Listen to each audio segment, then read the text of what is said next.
I want to talk about something which I didn't think that I would like to talk. Forget about money, forget about the job. Very important piece of your teaching I heard on YouTube. And that was about the enlightenment. Even talking about right now, I have tears and choking because that spoke so much to me. Like I felt me listening, and I was listening again and again and again and again. And I feel that this is such an important piece to talk right now. Of who we are, just one with this enlightenment and that feeling. Well, it fits in perfectly with the conversation about the grid, because enlightenment and alignment mean the same thing. Mm-hmm. Enlightenment is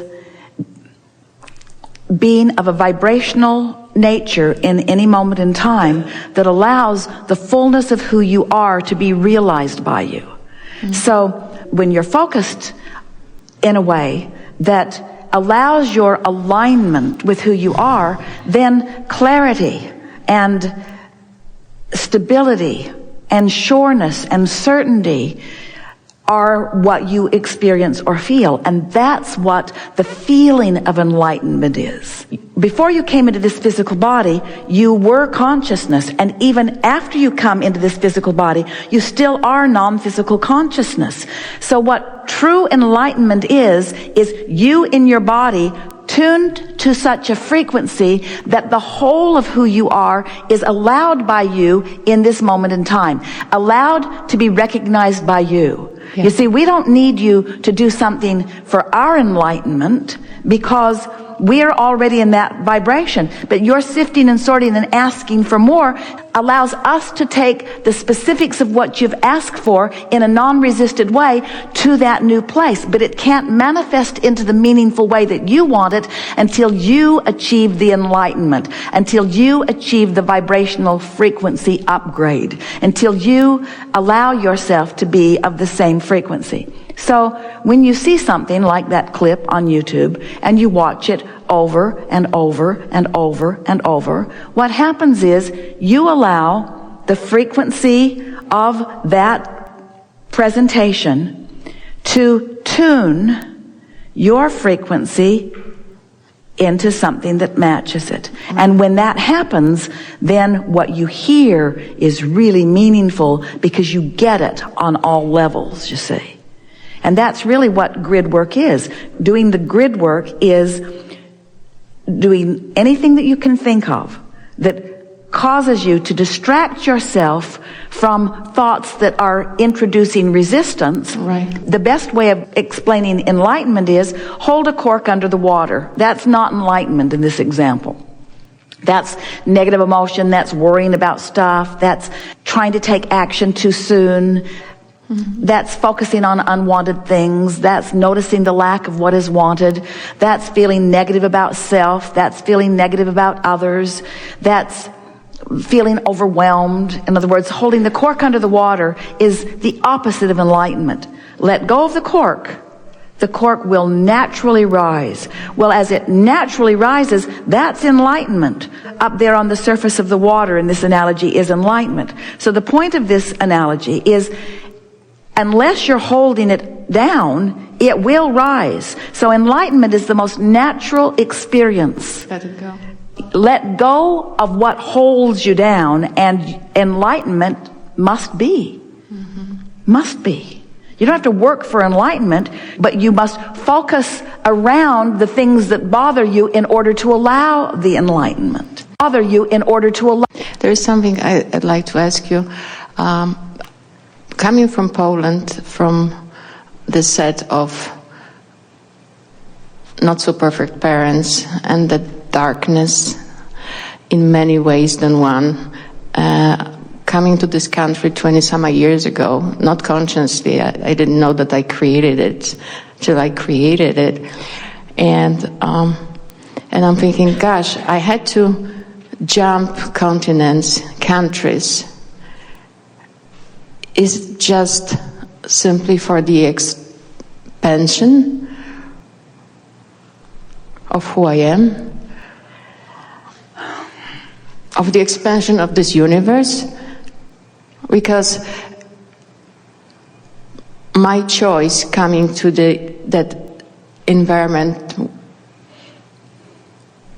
before I was born. So we can have the conversation right now about it, or all the experiences on the way, wonderful in many ways. Well, it's such a big question and a common question, and we want to give such a simple answer that you don't ever want to ask that question again. Okay, I'm ready. And the question is, why did such and such have to happen? Mm-hmm. And we said nothing had to happen, mm-hmm. but your grid has been filling in and filling in and filling in and filling in and filling in. So some of it is because of the intentions that you held before you were born. Mm-hmm. Some of it is because of the intentions that you pick up along your physical trail. In other words, at the beginning of the segments today, our friend is dreaming for someone that he cares about coming here and having a lively and delicious experience. Contrast is such a wonderful thing. When you talk about the darkness in many ways of your earlier life, we want to say out of darkness comes the desire for lightness. And when you are in the vibration of the lightness, then you bless the darkness that inspired it. Yeah. We talked earlier today about, do you really believe that negative emotion is a bad thing, that contrast is a bad thing? Because we know for sure that it isn't. We know that it's a clarifying thing. We know that it's a defining thing. We know that it's a focusing thing. And so the simple answer that we want to give you that makes you not need to ask those kinds of questions again is that things are always working out exactly right. And that if instead of wondering how you got here and what it took to get you here, if you just stand where you are and think about, now what? That perhaps is the best question, the best focusing question that any of you could ever ask yourself in any moment in time. Now what? Now what? In that expectant now what, meaning now, because now is where all of your power is. Now is where the juncture of you and you meet. Now is where you hold it under or you let it float. In other words, that's what now is. You're holding it under to some degree or you're letting it float now. So now what, meaning now what will be the grid filling in experience in response to what I've established now? And we think it is so lovely that the grid fills in and you say, oh, not so much. Now what? Oh, not so much again. Now what? More of the same? Are you kidding me? Now what? Now what? Now what? Until you show yourself that you have control over now what? Because you have control over your response, you see. You have the ability to step back from it. You have the ability to get closer. You have the ability to talk about it and keep it going, or you have the ability to not talk about it and slow it down. You have the ability to think about it and keep it going, or you have the ability to not think about it and slow it down. You have the ability to increase the momentum or to slow the momentum. Now what? Now what? Because the question means, now what am I doing vibrationally, and now how is the universe responding to the what that I'm now doing? And the what that you're now doing is vibrational, vibrational feeling, vibrational feeling, vibrational. Thank you. I think I knew that answer, but I wanted to hear it from you. We like that you have past that is not as wonderful as what you prefer. We want it to always be that way. We want every single thing that you've ever lived, no matter how great it was, no matter how many people were cheering for you, no matter how young and beautiful you think you were at the time, no matter what, we want what is past to be less delicious than the now. And we promise you that it can be that way when you get the hang of this now what. Now what, universe, are you going to surprise me with in terms of timing and details that's a match to the preparation that I've made? Because this morning I awakened and I sat with my grid and I had 16 spots that I was going to find an emotional word to stick in. And I wrote what I wanted to feel. I wrote ease. And then I felt what that means to me. And then I wrote kind. And I felt what that means to me. And then I wrote fun. And I felt what that means to me. And then I wrote love. And I felt what that means to me. And then I wrote sure. And I felt what that means to me. And then I wrote, and then I wrote, and then I wrote, and then I wrote, and then I wrote, and then I wrote. And by the time I'd written 12 or 16 or 20 words, and I felt what it means to me. I felt what fun means. I felt what sure means. I felt what clear means. I felt what full means. I felt what vitality means. I felt what exhilaration means. I felt what happy means. The words are meaningful to me, and they are triggers. They are vibrational triggers for me. They're big words, and they are general enough. And as I wrote them and felt them this morning, first thing, and wrote them and felt them this morning, first thing, and wrote them and felt them, I have established, universe, I'm giving you my awareness, I have established a grid that must fill in with details that are vibrationally same as that. So I expect fun today, and I expect to be kind and to find kind. I expect to feel love and to receive love. I expect to be clear and to be with those who are. I expect good timing jokes to arrive for me. I expect the punchline to knock me over because it is so appropriate to what I've been living. I expect to flow through traffic, and I expect to feel like a partner with all of the co-creators on the freeways and on the backways. I expect Yes. I expect manifestation in kind to the grid work that I have accomplished. Because I understand that like water flows downhill, there is a law and a momentum. And tomorrow I will write it again. And tomorrow I will fill in the details with my memory of what happened today that matched those things.